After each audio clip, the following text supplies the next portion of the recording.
Salam, hər vaxtınız xeyir olsun. Bugünkü dərsdə biz background xüsusiyyətlərindən danışacağıq. Gəlin keçək dərsimizə. Deməli, bundan əvvəlki dərsdə biz navbar hazırlamışdıq. Daha doğrusu bir neçə dərs bundan əvvəl button hazırlamışdıq. Müəyyən CSS xüsusiyyətləri vermişdik həmin buttona. İndi bunu biz gəlin brauzerdə açaq. Deməli, belə bir görüntümüz var idi. Bura artıq background xüsusiyyətləri biz tətbiq edəcəyik bu səhifəmizə. Ona görə Visual Studio kodu açırıq. Bu tagin altında bir dənə div yaradırıq. Və divə ID verək ki, biz onu bir dəfə istifadə edəcəyik ümumi bu proyektdə. Div 1 deyək. Və bura background xüsusiyyətləri verməyə başlayaq. Hover effektinin altından div 1-ə müraciət edək. İlk növbədə biz əgər background xüsusiyyətləri verəcəksə, birinci xüsusiyyətimiz deyək ki, background color olsun. Background color arxa plan rəngidir. Məsələn, gəlin aqua verib baxaq səhifədə. Gördüyünüz kimi heç bir dəyişiklik yoxdur. Bunun səbəbi bizim divimizin heç bir ölçüsü olmamağı ilə bağlıdır. Yəni divə biz ölçü verməmişik. Məsələn, gəlin divə hündürlük verək. Biz əgər hündürlük versək, onun eni avtomatik olaraq tənzimlənəcək. Hündürlük gəlin ümumi səhifəni tutsun deyə 100 VH verək.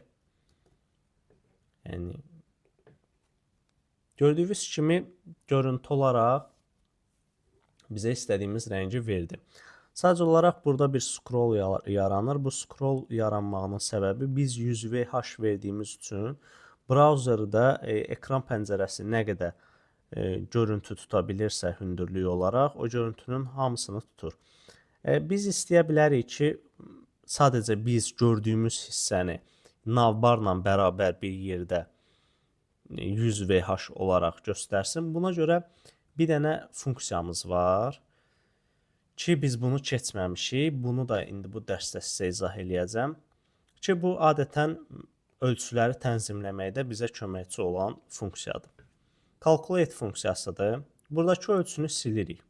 Yazırıq calculate. Yazılışı bu cürdür. Daxilində yazırıq 100 VH. Boşluq qoyuruq. Bax, burada bir dənə məqam var. Boşluq olmalıdır. Biz əgər simvol istifadə ediriksə, burada mütləq şəkildə boşluq yazmalıyıq. Və navbarın ümumi ölçüsünü 100 VH-dan çıxırıq. Navbarın ümumi ölçüsü burada bilinmir. Çünki biz bura padding vermişik. Təqribi hesablaya bilərik. Belə ki, padding 15 pikseldirsə yuxarıdan aşağıdan 30 piksel bu eləyir. Navın daxilindəki A-ların font size 18 pikseldir. Haradasa 48 piksel bu eləyir.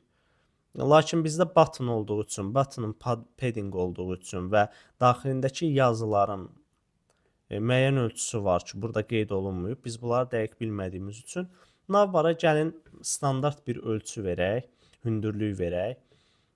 Navın ümumi hündürlüyü qoy olsun 60 piksel.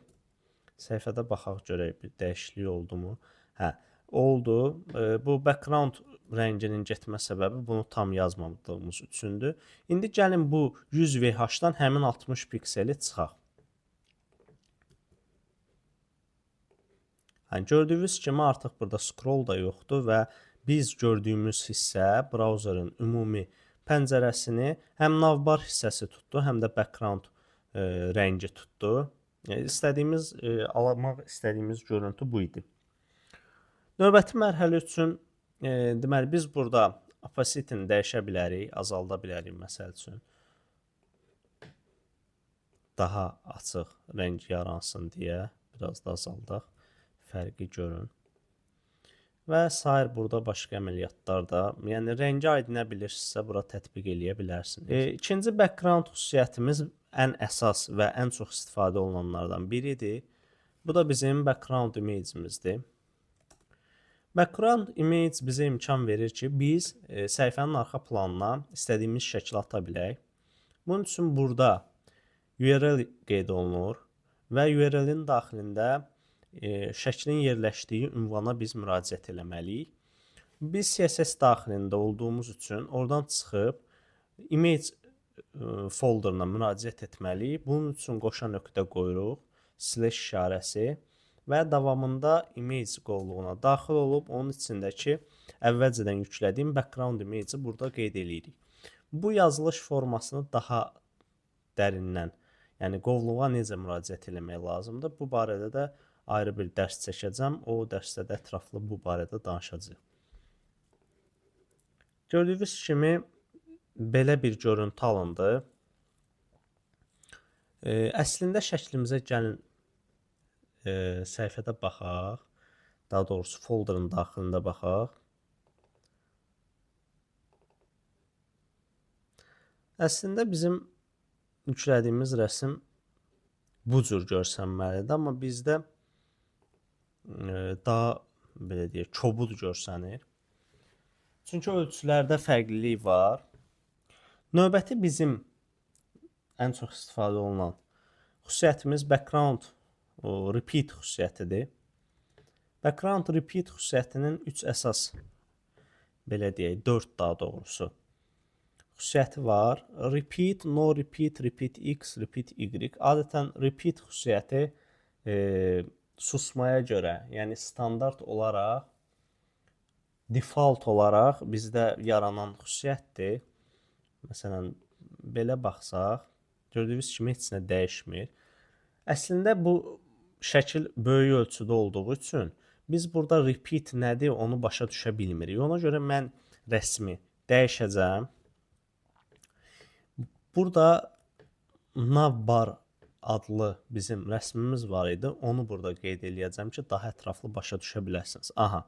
Gördüyünüz kimi daha ölçüsü kiçik bir rəsm burada qeyd elədik və bu rəsm 2 dəfə təkrarlanıb. Yəni bizdə default olaraq əgər bir rəsm əlavə eləyəcəksə arxa plana, həmin rəsm 2 dəfə, 3 dəfə təkrarlana bilər ölçüsünə uyğun olaraq. Bu təkrarlanmanın qarşısını almaq üçün background repeat xüsusiyyəti istifadə olunur və dediyim kimi default olaraq onun dəyəri repeat olduğu üçün biz bunu silsək belə bizim görüntümüz dəyişməyəcək. Baxın, necə var, elə də görüntü qalır. Ona görə bunu geri qaytarırıq. Biz bura deyə bilərik ki, repeat, no repeat olsun. No repeat olsun. No repeat xüsusiyyəti isə təkrarlanmanın qarşısını alır. Bizə lazım olan əsas xüsusiyyət bu idi. Daha sonra bizdə nə var? Repeat Y var. Məsələn, şəkil Y oxu üzrə təkrarlansın deyirik, amma bizim bu yaratdığımız ölçü ona imkan vermir. Məsələn, buranı biraz artırıb 300 VH-dən çıxsaq, gördüyünüz kimi yerləşdiyi qədər rəsmi təkrarlayır Y oxu üzrə. Eyni qaydada bu X oxu üzrə də keçərlidir. Gördüyünüz kimi ümumi səhifəyə bu qədər yerləşir deyə X oxu üzrə bu qədər təkrarlanır. Dediyim kimi bunu no repeat eləyib biz problemi aradan qaldıra bilirik. Və bu artıq hissələri də burada silək. Belə. Yeniləyirik. Deməli, bizim növbəti xüsusiyyətimiz background position'dır. Background position şəklin yerləşmə nöqtəsini təyin etmək üçün istifadə olunur. Məsələn, biz bura center desək,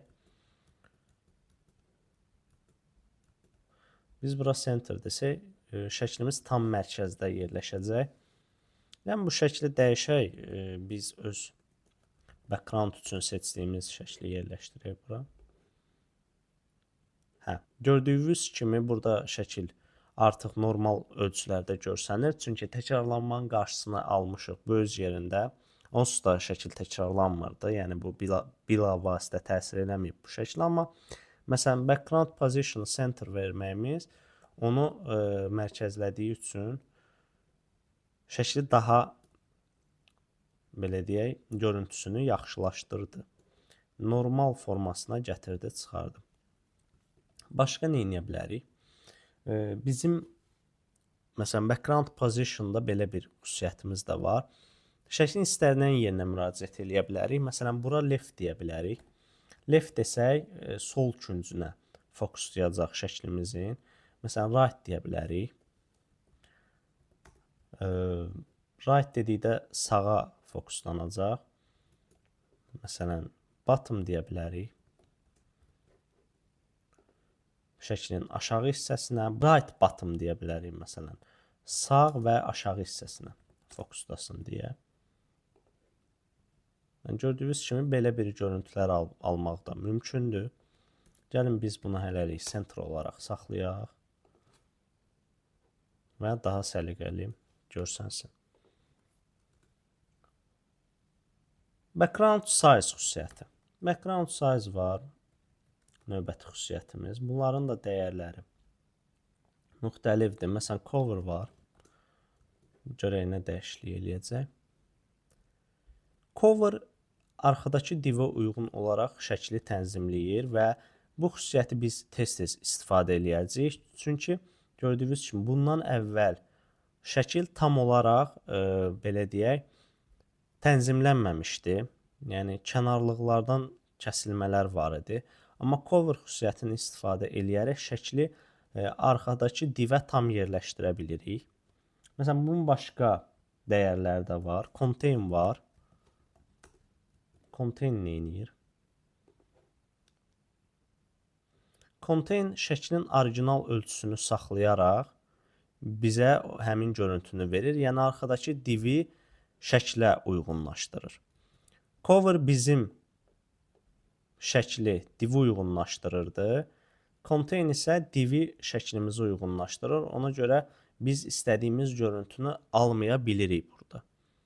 Yəni biz əgər istəyiriksə yüklədiyimiz şəkil hansı ölçülərdədirsə bu dəyişməsin, onda biz contain xüsusiyyətindən istifadə edə bilərik. Autoda avtomatik olaraq tənzimləyir. Auto xüsusiyyətinə baxsaq, görərik ki, bizim standart, yəni default olaraq dəyərimiz də autodur. Yəni bura heç nə yazmasaq belə bizə auto dəyərini vermiş olur. Gəlin bunu da cover olaraq saxlayaq ki, şəklimiz tam görsənsin. Və belə bir görüntü almış olduq. Background attachment xüsusiyyəti var. Bu çox vacibdir. Bunun məsələn fixed xüsusiyyəti var. Daha sonra scroll xüsusiyyəti var. Scroll xüsusiyyəti adətən susmaya görə, yəni default dəyəridir. Xüsusiyyət deməyək, fixed. Mən tez-tez xüsusiyyət sözünü istifadə etdiyim üçün buradakı bu daxilindəki dəyərlərə bəzən xüsusiyyət deyə bilirəm. Fikir verməyin. Yəni bunlar dəyərdir, bunlar xüsusiyyətdir. Background attachment xüsusiyyətinin fixed value'su, yəni dəyəri. Və burada dediyim kimi fixed yox, məsələn scroll dəyəri də var. Scroll dəyəri də standart default olaraq aldığı dəyərdir. Gördüyünüz kimi scroll da yazsaq, fixed də yazsaq heç nə dəyişmir. Biz bu dəyişimi hansı halda hiss eləyə bilərik? Məsələn, divin altında digər bir başqa div də var. Belə təsəvvür eləyək ki, onun da ID'si olsun div 2 və gələk ona müəyyən xüsusiyyətlər verək burada. Qeyd eləyək div 2-nin bir background ilk növbədə height olsun 100 VH, daha sonra olsun onun 100 olmasın, biraz artıq olsun, ziyanı yoxdur. Olsun 200 VH arxa hündürlüyü, arxa plan rəngi olsun. Məsələn, biskvi və gəlin yeniləyək baxaq. Scroll yarandı mı? Yarandı. Scroll yarandı, lakin belə də scroll yarandı. Səbəbini bilmirəm. Niyə bilmirəm? Burada width vermişik. Width vermək lazım deyil. O scroll aradan qalxdı. Şəklin gec yüklənməyinin səbəbi şəklin ölçüsünün həddən artıq böyük olmağıdır. Normalda bu şəkil bizim scrolla eyni vaxtda aşağı düşür. Stabil qalmır. Scrolla bir yerdə aşağı düşür. Belə bir xüsusiyyət var. Bura əgər scroll yox, yəni default dəyərini yox, fix dəyərini versək, bir dənə sayt var, onu da sizə ətraflı göstərim. Colorlib-dən götürmüşdüm bu saytı. Baxın, bu saytda aşağı düşəndə bizim burada aldığımız görüntünü almış oluruq. Baxın. Eyni ilə bu saytda da background attachment fixed xüsusiyyəti istifadə olunub. Hər iki slayder, hər iki şəklində də bu tətbiq olunub və hətta burada aşağıda da bu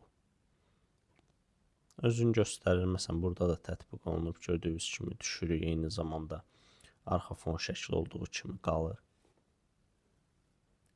Yəni belə bir xüsusiyyətimiz də var. Bunların hamısını qeyd elədik. Background xüsusiyyətləri bu qədərdir. Lakin bunların bir də qısa yazılış forması var. Buna shorthand deyilir.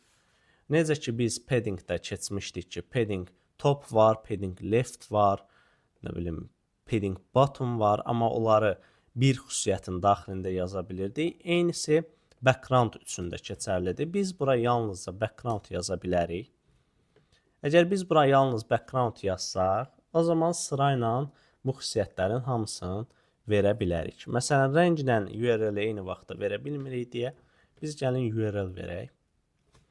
Buradakı şəkli eyni ilə burada da göstəririk. Background page, növbəti background repeat xüsusiyyətini burada no repeat kimi qeyd edirik. Yəni yalnız burada dəyərlər yazılır. Bir dənə background xüsusiyyətini yazırıq. Daha sonra vermək istədiyimiz dəyərləri yazırıq. Birinci şəkil, sonra background repeat xüsusiyyəti, daha sonra background position xüsusiyyətinin dəyəri, center yazırıq. Center tray yazıb cover yazırıq. Background şəkli istifadə olunursa, bu cür yazılış daha səliqəli göründüyü üçün çox tez-tez istifadə olunur. Center cover verdiyimiz üçün istəsək bura fix də verə bilirik. Yəni sırf eyni görüntünü yaratmaq üçün gəlin bura fix də verək. Gəlib indi yeniləsək görəcəyik ki, heç bir dəyişiklik olmur. Hansı görüntünü almışdıqsa həmin görüntü qalır və gördüyünüz kimi background attachment xüsusiyyətinin fix dəyəri də burada işləyir. Belə. Yəni background mövzusu haqqında da bu qədər. Növbəti dərslərdə görüşənədək.